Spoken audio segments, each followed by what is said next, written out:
दोस्तों नमस्कार। मैं राजीव मलिक अपने YouTube चैनल खेती कुरमाली में आप सभी लोगों का स्वागत करता हूं। तो जो आज का हमारा टॉपिक है वो है गन्ने की फसल में फिटकरी का प्रयोग।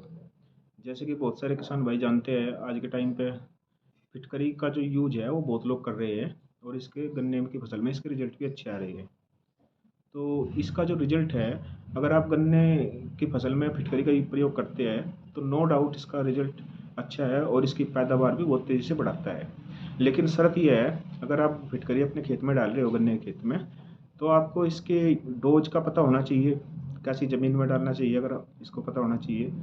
कई बार क्या होता है, हम डाल तो देते हैं लेकिन हमें इन सब चीज़ों की जानकारी नहीं होती और इसका फ़ायदा मिलने के बजाय कई बार नुकसान भी हो जाता है। तो आज हम बात करेंगे विस्तार से फिटकरी के बारे में। तो जो फिटकरी तत्व है, इसके अंदर पोटेशियम, एल्यूमिनियम और सल्फर, ये तीनों तत्व भरपूर मात्रा में होते हैं। तो हम इसको तीन तरीके से बोल सकते हैं। जैसे इसको हम कीटनाशक भी बोल सकते हैं, इसको हम ग्रोथ प्रमोटर भी बोल सकते हैं और फफूंदीनाशक भी बोल सकते हैं।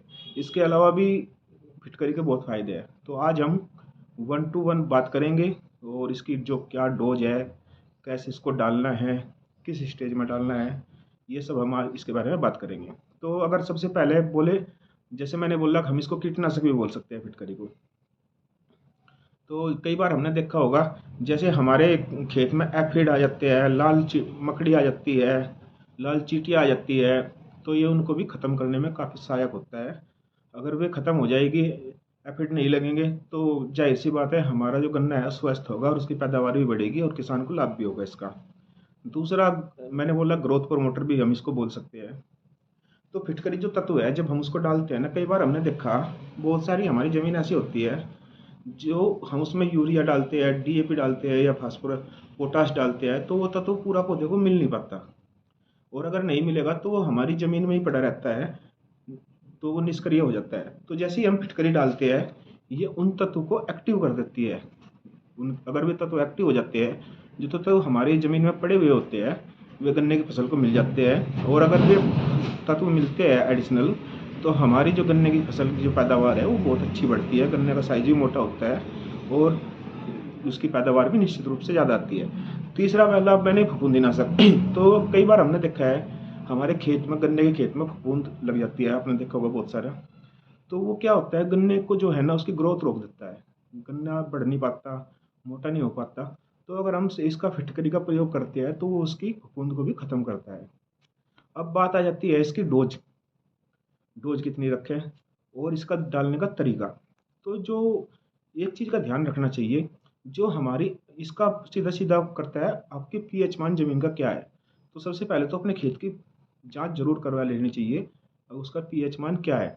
तो अगर इसकी डोज की बात करें, तो अगर आपका पीएच मान 5 से 6 के बीच में है, तो मात्र आधा किलो ही 1 एकड़ में हमें देना चाहिए। उसके बाद में अगर आपका ज़मीन का पीएच मान 6 से 7.5 तक है, तो हम इसको 1 किलो पर एकड़ के हिसाब से डाल सकते हैं। अगर 7.5 से भी ज़्यादा है, अगर भूमि क्षारीय है, तो उसमें हम 2 किलो भी दे सकते हैं कभी कभी। लेकिन अगर 4.5 से कम पीएच मान की ज़मीन है, तो हमें उसमें बिल्कुल भी फिटकरी नहीं डालनी चाहिए, फिटकरी नहीं डालनी चाहिए। अगर हम फिटकरी डालेंगे, अगर हमारी भूमि अम्लीय है, तो उसमें बहुत ज़्यादा नुकसान करेगी। तो हमें देखना चाहिए, अगर हमारा पीएच मान 6 से 7.5 के बीच में है ज़मीन का, तो हम 1 kg पर एकड़ के हिसाब से फिटकरी का यूज कर सकते हैं। दूसरी सबसे बड़ी चीज़, कुछ किसान भाई बोलते हैं स्प्रे भी करते हैं, तो कभी भी फिटकरी का स्प्रे नहीं करना चाहिए क्योंकि इसका कोई मानक निर्धारित नहीं है। अगर आप स्प्रे करेंगे तो कई बार हमें इसको नुकसान उठाना पड़ जाएगा, ये खेत को जला भी सकती है। तो इसका बिल्कुल क्लियर हो गया, स्प्रे नहीं करना है। अब डालना कैसे है, देने का तरीका वो भी बहुत इंपॉर्टेंट है। गन्ने के इसमें जो बड़ा ढेला ले लो मार्केट से, जो ढेला आता है ना छोटा, तो उसको जहाँ से जैसे आपका ट्यूबवेल चलता है वहाँ पे उसमें एक कपड़े में बांध के उसमें डाल दीजिए। वो धीरे धीरे धीरे धीरे पानी के साथ में पिघल कर आपके पूरे खेत में जाता रहेगा। यही सबसे बढ़िया तरीका है इसका।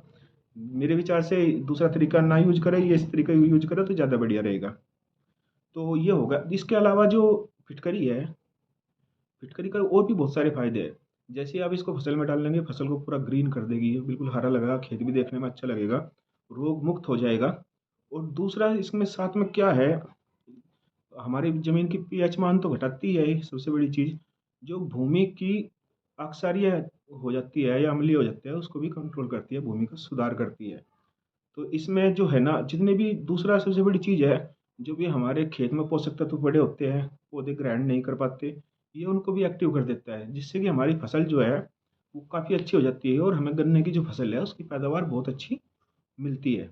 दूसरा, अगर जितने भी पोषक तत्व पड़े होंगे, अगर वे पूरे पौधे को मिल जाएंगे, तो निश्चित रूप से उपज तो बढ़े ही बढ़ेगी। तो सबसे बड़ी चीज़ है, इसकी मात्रा का ध्यान हमें रखना चाहिए, कितना हमें डालना चाहिए। भूमि की जो कंडीशन है, उसमें निश्चित रूप से सुधार करती है, पीएच मान कम करती है हमारी ज़मीन का। तो आप इसको निश्चित रूप से लगा सकते हो। दूसरा, अगर फिटकरी का यूज़ करते हैं, तो ये निश्चित रूप से, अगर आपको पता है हमारी ज़मीन का पीएच मान क्या है या हमारी ज़मीन कैसी है, तो उसमें निश्चित रूप से आप इसको यूज़ कर सकते हैं। दूसरा, मैं जिन क्षेत्र में नहर का पानी लगता है, उस क्षेत्र में नहरी पानी के साथ में इसको थोड़ा सा अवॉइड ही करें, नहीं डालना चाहिए, क्योंकि वहाँ पे उसके साथ में फसल में नुकसान भी हो सकता है। तो इसके अलावा अगर आप, ये तो बहुत सारी चीज़ हो गई, लेकिन ओवरऑल अगर बात करें, अगर हम सही मात्रा में सही ज़मीन में फिटकरी का यूज़ कर रहे हैं, तो निश्चित रूप से गन्ने की पैदावार बहुत ज़्यादा बढ़ाई जा सकती है। और अगर मेरा एक अनुमान है, एक एकड़ में हम इसकी आराम से 100 क्विंटल तक की भी पैदावार बढ़ा सकते हैं। ये बहुत अच्छा तत्व है। तो आज का जो था, इतना ही था। अगर अच्छी जानकारी लगी तो चैनल को सब्सक्राइब कर दीजिए। नमस्कार, धन्यवाद।